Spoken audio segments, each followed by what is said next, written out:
queridos! Tudo bom com vocês? Vamos aí começar mais uma videoaula, certo? Essa videoaula de Química para o primeiro ano, sobre a estrutura do átomo atual, certo? Eu vou ficar aqui sempre pequenininha na tela, tá? Para vocês acompanharem.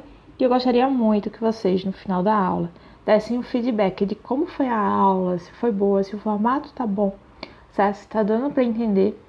Ou se posso resumir mais, certo? Eu vou dar uma aula bem detalhada para que todo mundo consiga entender direitinho. Mas aí vocês podem dizer como é que tá sendo essa aula para vocês, se tá boa, se tá ruim e tudo mais, certo? Então vamos continuar essa aula, né? Sou a professora Suzana Freitas, aula de Química para o primeiro ano. Bem, gente, a gente já sabe, a gente já viu toda a questão da evolução do modelo atômico. O modelo atômico ele veio para nos ajudar a entender como é que a matéria é formada, como é essa estrutura, né?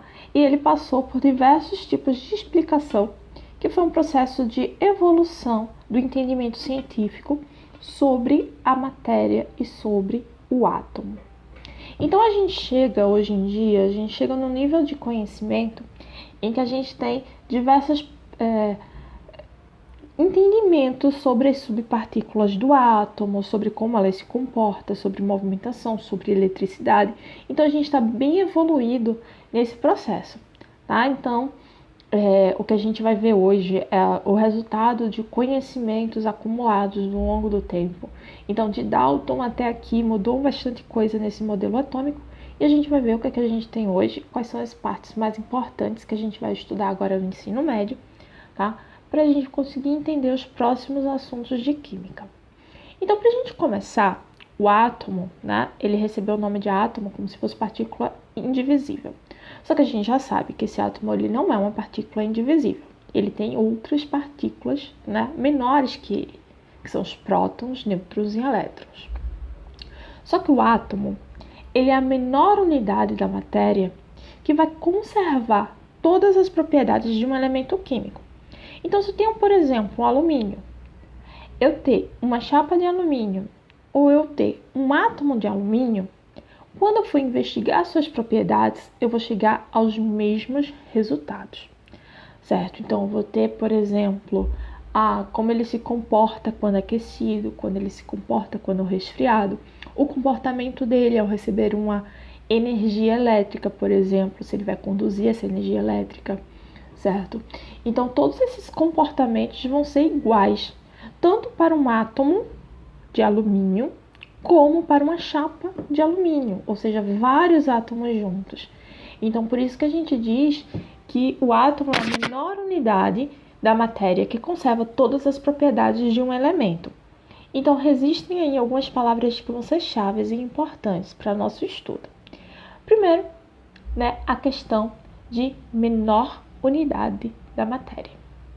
Menor unidade da matéria que conserva todas as propriedades de um elemento químico. E também é importante a gente saber sobre propriedades, sobre elementos químicos, que é o que a gente vai estudar um pouquinho, e principalmente sobre as subpartículas do átomo, prótons, nêutrons e elétrons, certo? E a gente vai dar uma vistinha nessas propriedades e o que é elemento químico. Então, para a gente começar, né, o átomo atual ele é dividido em duas regiões. A região 1 a gente chama de núcleo atômico. O núcleo atômico é uma região bem central desse átomo, que ele é composto de prótons e nêutrons. Eles estão tão próximos, são subpartículas que estão tão próximas, que esse núcleo ele tem uma característica de ser bastante denso, ou seja, tem poucos espaços vazios, né? A distância entre uma partícula e outra é muito pequena, então ela é mais densa, tá? E tem a outra parte que a gente chama de eletrosfera, que é uma região mais periférica desse átomo, certo? Então ela está na parte mais externa, né? Um pouco mais periférico. Então, essa região mais periférica, ela é formada por elétrons, tá? Que são partículas de energia negativa. esses elétrons eles já estão mais afastados uns dos outros, certo? Fazendo com que pareça ter ter um grande espaço vazio, que é a distância entre um elétron e outro, tá? Então essa aparência de espaço vazio faz parecer com que os elétrons eles formam uma nuvem, uma coisa bem pouco densa, bem afastada. Aqui nesse desenho, quero que vocês observem bem essa imagem que eu coloquei. A gente tem o núcleo e esse núcleo está sendo aqui, né, ampliado para que a gente veja os detalhes. Então percebam que os prótons e os nêutrons estão bem próximos, então não tem tanta distância entre eles. Isso faz com que essa região seja bem densa.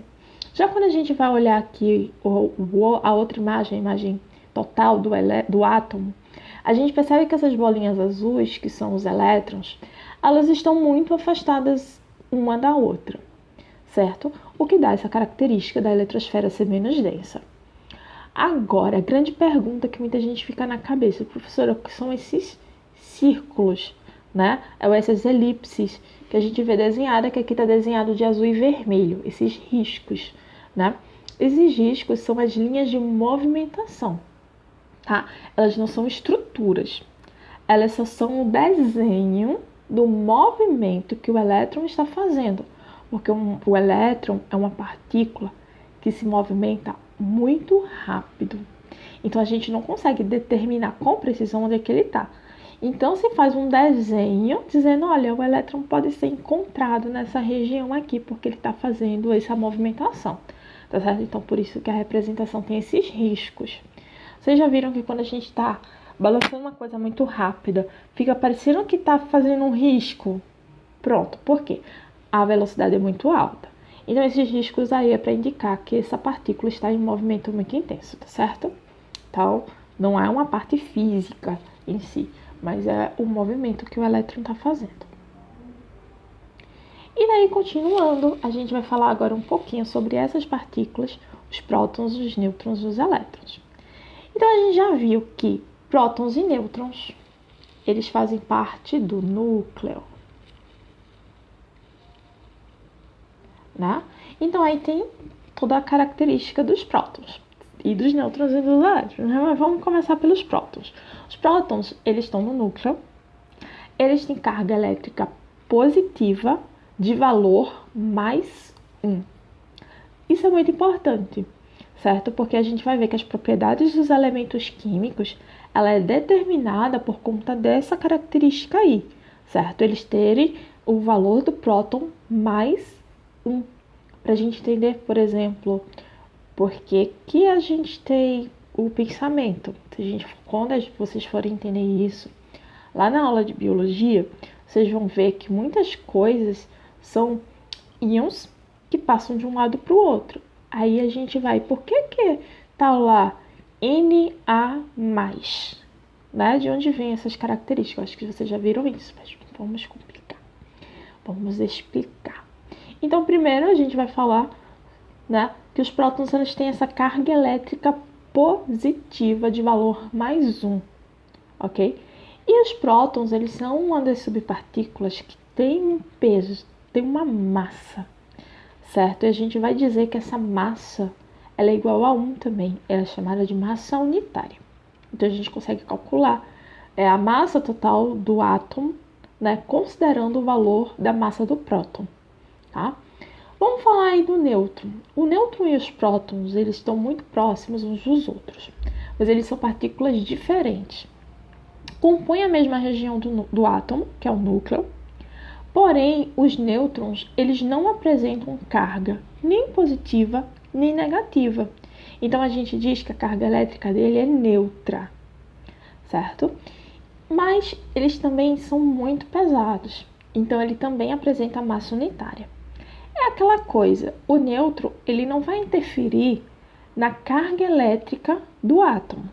Nisso ele não interfere porque ele tem carga neutra. Porém, ele tem uma massa unitária. Então, quando a gente for calcular a massa do átomo, os nêutrons vão entrar no jogo, certo? Já os prótons, eles tanto têm carga como eles têm massa unitária. Então, a gente considera ele para calcular as duas coisas. Mas vamos ver os elétrons. Aí a gente vai para outra região do átomo, que é a eletrosfera, e a gente vai ver que os elétrons, eles têm carga negativa, uma carga de -1, certo? Então, ele tem o valor de carga -1. Então, ele interfere eletricamente no átomo. Ele interfere na carga elétrica do átomo, certo? Mas ele tem uma característica importante aí. Ele praticamente não tem massa. Então, quando a gente for calcular a massa de um átomo, os elétrons vão ter seu valor desprezados, tá? Porque a interferência dessa massa na massa total do átomo é muito pequena. Então, tá aí as grandes características que a gente vai usar para entender melhor o átomo. Ok? A gente se encontra no próximo vídeo, certo? Que eu vou gravar sobre o mesmo assunto para nossa aula. Dá um tempinho para você ir no banheiro, tomar uma água, certo? Ver aquele WhatsApp, responder e daí voltar aqui para a aula de química, tá certo? Segura aí que tem mais uma parte dessa aula.